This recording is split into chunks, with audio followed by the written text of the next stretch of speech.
Now, from CBS 4 News, this is Facing South Florida with Jim DeFede. Good morning, I'm Jim DeFede, and welcome to Facing South Florida. Wow, what a week. This is my first show of the new year, and I'm already finding 2019 to be exhausting. We're still in the midst of the government shutdown. We'll talk more about that in a few minutes. But while Washington is paralyzed, Florida's new governor is tearing through the state like a hurricane. He was sworn in on Tuesday, named as first justice of the state Supreme Court on Wednesday, outlined a new environmental policy on Thursday, while also demanding the resignations of the entire South Florida Water Management District. And then on Friday, he flew down to South Florida to whack Broward Sheriff Scott Israel. I have issued an executive order suspending Scott Israel as the sheriff of Broward County.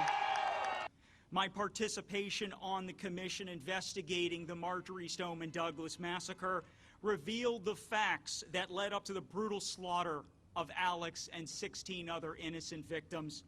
During the last 8 months, we learned about the failed policies of the Broward County School Board Superintendent Robert Runcie and the horrible response of the Broward Sheriff's Office under the leadership of Sheriff Scott Israel.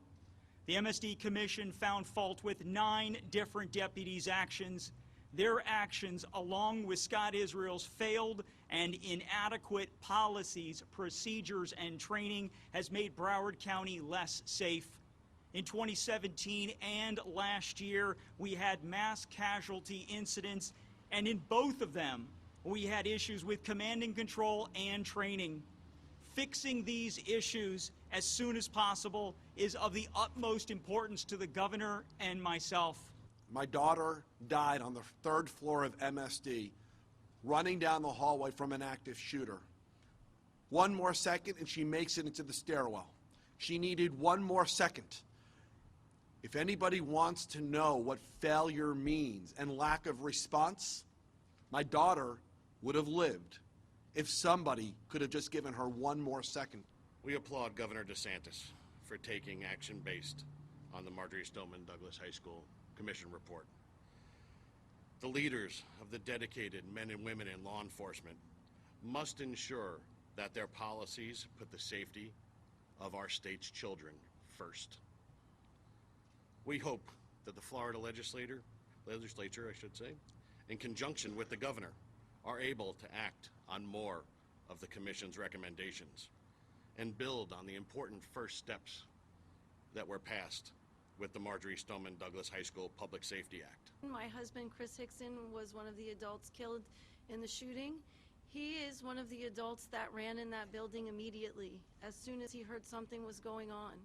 I look forward to a sheriff who trains his staff members and his law enforcement to do just that, to run in and to protect the way that they promised they would do. So thank you, Governor DeSantis, for taking action to be sure that the sheriff that runs this county trains his officers the way they should be. Thank you. I just think there was neglect, there was incompetence in how that was dealt with time and time again. And I wanted accountability, but I was also mindful that this happened in February, and we had all this time where nothing was necessarily done. And I wanted to take into account that and see whatever else happened between now and then. I obviously wanted to talk to families and make sure they were of a certain mind. You know, once I took that oath and put my hand on the Bible, I knew that oath compelled me to make this decision today. DeSantis made it clear during the campaign that if he were elected, he would suspend Israel, who made himself a massive target by failing to accept responsibility for the massacre at Marjory Stoneman Douglas. And who could forget this statement from Israel during the CNN interview with Jake Tapper? Are you really not taking any responsibility for the multiple red flags that were brought to the attention of the Broward Sheriff's Office about this shooter before the incident, whether it was people near him, close to him, calling the police on him? Jake, I could only take responsibility for what I knew about. I exercised my due diligence. I've given amazing leadership to this agency. Amazing leadership? I've worked, yes, Jake. He said you can't hold him responsible because one deputy refused to act. Okay, so it turned out there was more than 8 deputies who heard shots and failed to go in. He said they all received the proper training. Well, no, they didn't.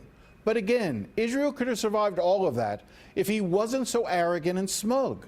Children were dead, and all he wanted to do was pat himself on the back for his amazing leadership.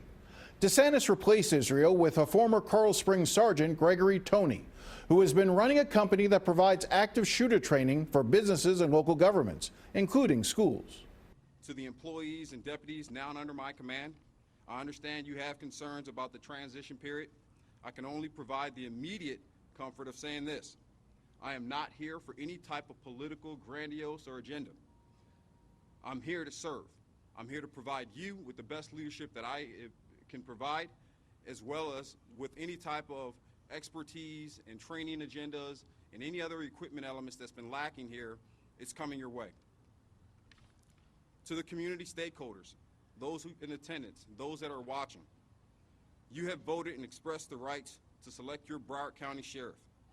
So I also understand that there may be some concerns there. And so to you, I say this: I have served you once before, oftentimes in the dark, away from the public light, simply doing my job to enforce the laws of this great state. I'm here to continue that mission under the capacity of sheriff by ensuring you and our deputies have the leadership that they deserve. Toney becomes the first African-American sheriff in Broward County, and politically it is a really smart move by the governor, who was dogged by allegations of racism. It could also make Scott Israel's efforts to win back a seat in 2020 more difficult, as Toney could easily appeal to core Democratic voters in Broward. For his part, Israel responded to his removal Friday afternoon. I wholeheartedly reject the statements in the governor's executive order as lacking both legal merit and a valid factual basis. There was no wrongdoing on my part. I served the county honorably. I will continue to do that. I intend to vigorously fight this unjustified suspension, both in court and before the Florida Senate. Sadly, this suspension is not about what occurred on February 14th. The governor promised as a candidate, well before he had any facts of the investigation, well before the commission even began their work, that he would remove me from office. Today, he merely fulfilled a campaign promise. This was about politics, not about Parkland. You can be sure this story is going to drag on for some time, and we'll stay all over it. Now, when we come back, we go to Washington to talk shutdown, and later we explore the governor's other big news this week, bringing science back to the state's environmental policy.